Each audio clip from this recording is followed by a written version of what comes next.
So we've just been watching our players' sideboard here in this PTQ final. What do you think the plan is from both of them here? I think that we're going to see skull cracks and duresses coming in from Mats. I think that he might board out some of his. He'll board out his Mizium mortars more than likely. Maybe a couple of his less effective weenies. But that's about the limit of what he's going to bring in. I think that Michael actually has even less to bring in at this point. He pretty much has nothing in his board for this game. What was his 15-card sideboard that Michael's been running all day here? He's got one Cavern of Souls, two Liliana of the Veil, one Oblivion Ring, one Supreme Verdict, two Rest in Peace, two Evil Twin, one Angel of Serenity, three Duress, and two Negate. So we might see the Liliana just because she's a removal spell and she might be better than a couple of things that are in the deck. We might also, a couple of the more expensive Planeswalkers, we might also see him bring in a card like Duress just to really just to have a look at Mats' hand and protect his own Sphinx's Revelations from Skullcrack, because he's got to assume that Mats has brought in Skullcrack. But the early game is going largely as Michael would hope so here, with a couple of removal spells. Yep. And one thing that I do see in Michael's hand here, and yeah, he has brought in the Liliana. One thing I do see in Michael's hand here, he actually has an Angel of Serenity in hand, so it looks like he has boarded into Angel of Serenity, and whether he feels that that's just better than a couple of other things that are in his deck, maybe, but... Is he really that worried about Mats's late game dragon? I mean, the late game dragon taps Angel of Serenity anyway, doesn't it, when it comes into play? So I just can't see why boarding in a 7-drop is that effective against a red deck. Well, it removes the dragon from the board. It does remove the dragon from the board, but a 7-mana Wrath feels not too clever at that point. So, I mean, just looking at Michael's deck, he's more than likely going to bring out the... he's going to probably pull out his Etherling, maybe. He might pull that out. Tamiyo's more than likely coming out. Jace Memory Adept's coming out for sure. And he's got some counter spells, which he probably boards out as well, because counter spells generally aren't that good against red decks. So it might just be a case of he's got to fill in the gaps somehow. So, you know, Dissipate probably comes out after boarding. And here we are seeing Duress off Mats. Old school Duress as well. So there's a Saga Duress.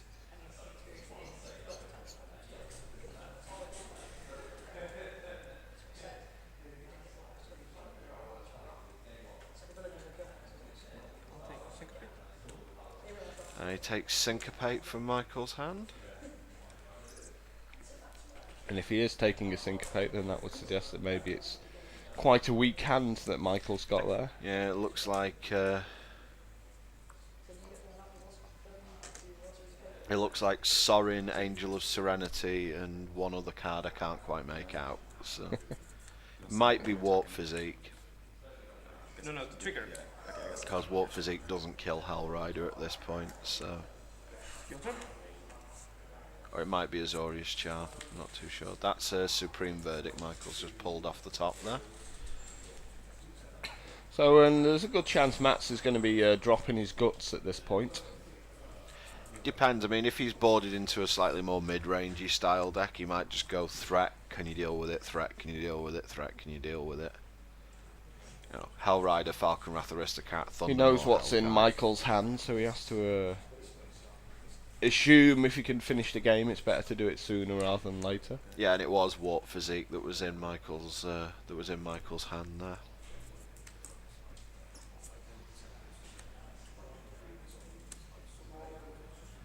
That's making his 6th land and Thundermaw Hellkite. 5, and this is pretty much going to be Max's plan at this point. Counting up the lands, going, now when can he play that Angel of Serenity again? The answer is when he top decks 2 more lands, so it's a little time away yet. So Michael's definitely going to sweep the board at this point. Yep.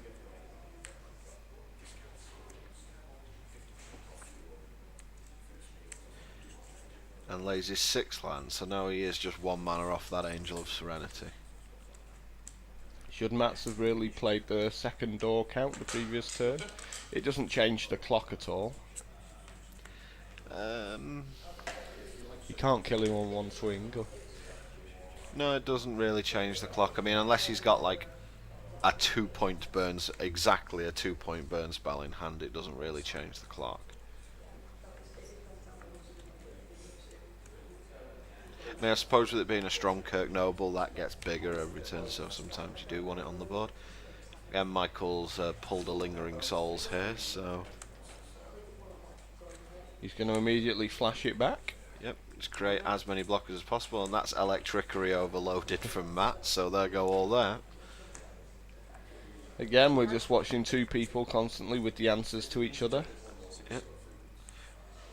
Your turn. If you ever needed a Sphinx's Revelation, now was the time.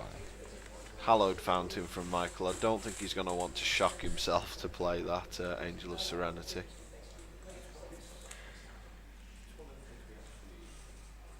Or does he? I think he just plays Sorin and makes a Vampire and casts the... and makes the Hallowed Fountain tapped here.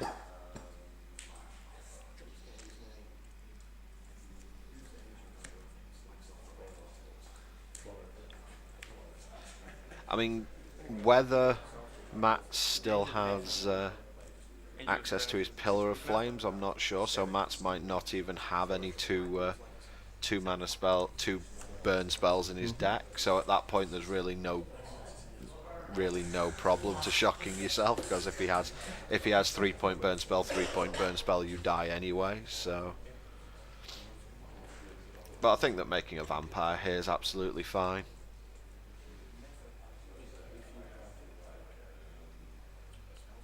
I can't imagine Mats has kept his Pillar of Flames in. Just don't really do much against Michael.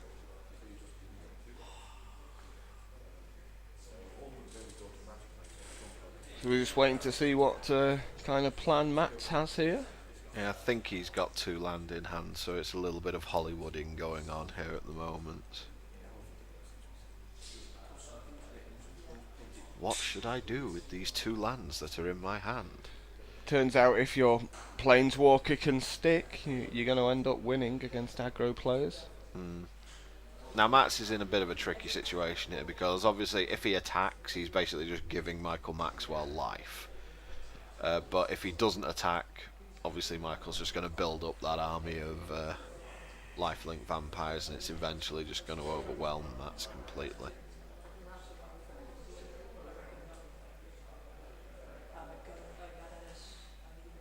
Mats decides attacking Sorin's for the best, and I'm pretty sure that Michael's just going to jump his Vampire in front. Yep. Michael goes up to 7 life here, and certainly that's going to be the plan every turn now, just to bring out the Vampires. Yep. Once again, there's no real need to play that Angel of Serenity at this point.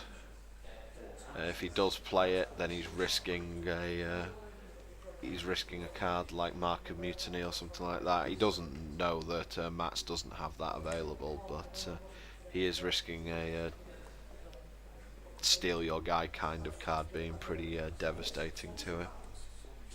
So I think he's just on the sit on Sorin and wait plan for the moment.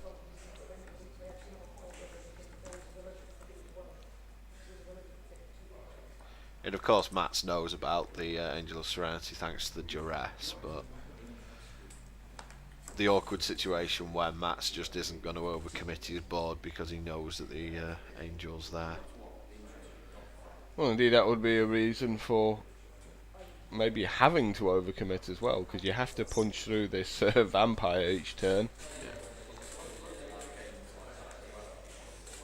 I think that if Mats had a card like a Thundermoor Hellcat, he probably would just play it, just because he'd kill Sorin that way, and that just puts Michael on having to play his Angel of Serenity then.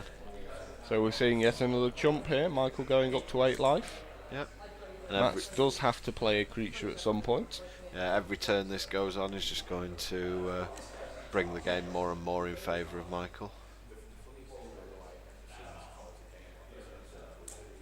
Reckoner from Mats, that's quite So this decent. might indeed squeeze out the Angel of Serenity here. Yeah, I wouldn't be surprised to see it come down now.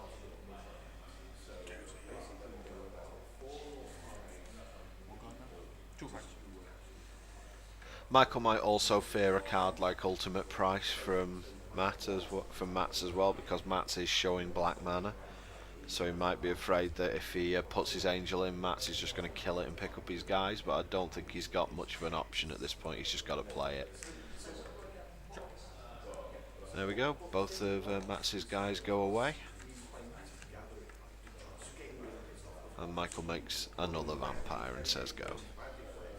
So Michael didn't have a creature of his own in his graveyard. No, he's playing pretty much creatureless. The only other creature he could have is his Aetherling, and Aetherlings don't go to the graveyard that often unless you discard them or get them milled off your library.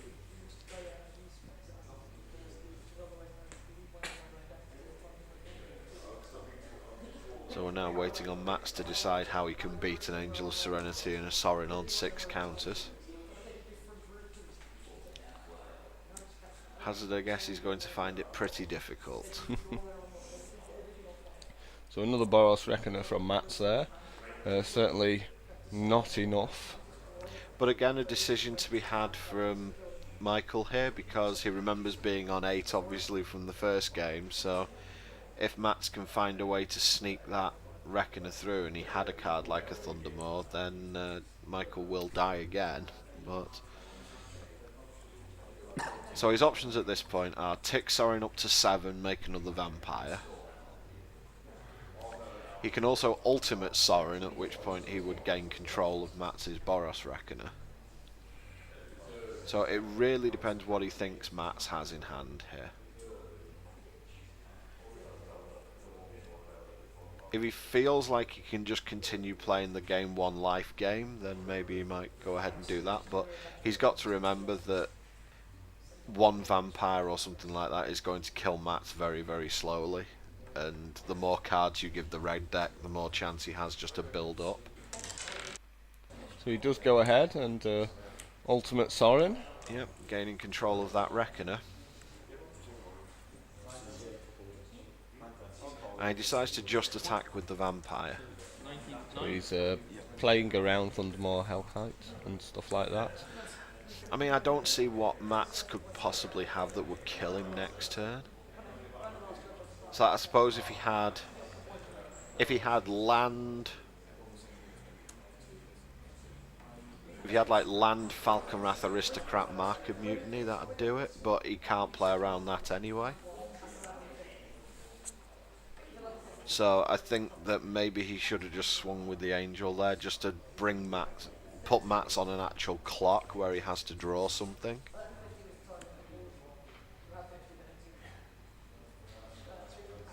Things looking a lot better now with Mats passing the turn back.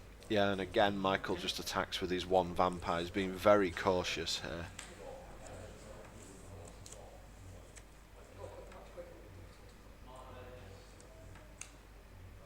He has to think that he's not really at 10 life. I think maybe he expects Mats to have a bit more burn in his hand than he does. Yeah, maybe he's expecting Mats just to like really have a fistful of burn. But if that's the case, then he probably should be going racing with the Angel, because at least again it stops Mats top decking spells. I mean, if you want to go like old school philosophy of fire, generally what most people considered a card in a red deck's hand is worth 2 damage. So considering you're only gaining 1 from your vampire, you're not actually gaining a huge amount.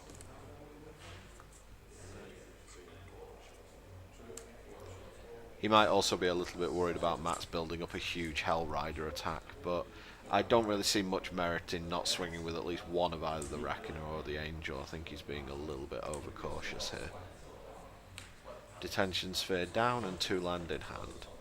And again, the fact that he has nothing in hand as well, like, it just feels to me like he should be being that little bit more aggressive. He's got Mats dead in 2 turns if he just turns his guys sideways, and Mats only has, what, 1 card in hand now? there's not a huge amount that Mats can do to him off. So that's probably giving it away to Michael, what's happening in this game here. He knows he can't die to whatever that card in Matt's hands is. So I think just swinging with Reckoner and Angel here, you pretty much put your opponent on... I mean, you can swing with the Vampire as well if you want. You pretty much put your opponent on dead next turn. Take 5.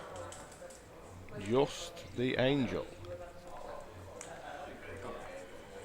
Again, just giving Mats that 1 or 2 extra turns. I mean, Mats has flooded out horribly here, but...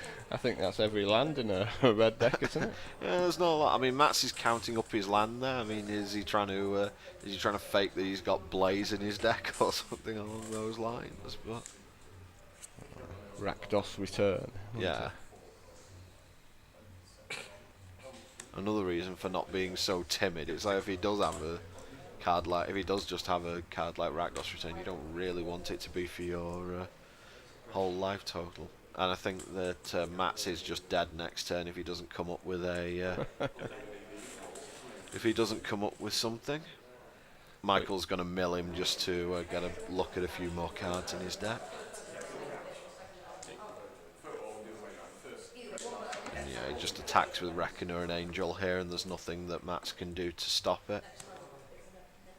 Or give him another turn.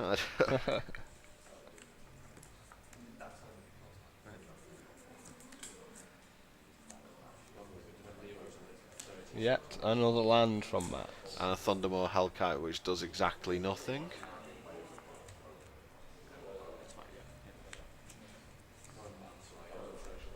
Actually, it blocks for a turn. Please don't know what Reckoner does. Please don't know what Reckoner does. Yeah, Mats is crossing fingers here and hoping that Michael doesn't know what Boris Reckoner's text is. Although he did miss it last turn, so let's see if he misses it this turn or not. No, he hasn't missed it, so... yeah, that's all you need to do, Michael. So he attacks just with the Boros Reckoner at all, and there's no way of avoiding the damage redirect. So Michael takes down game 2, and we're going to play for all the bones, one game of Magic.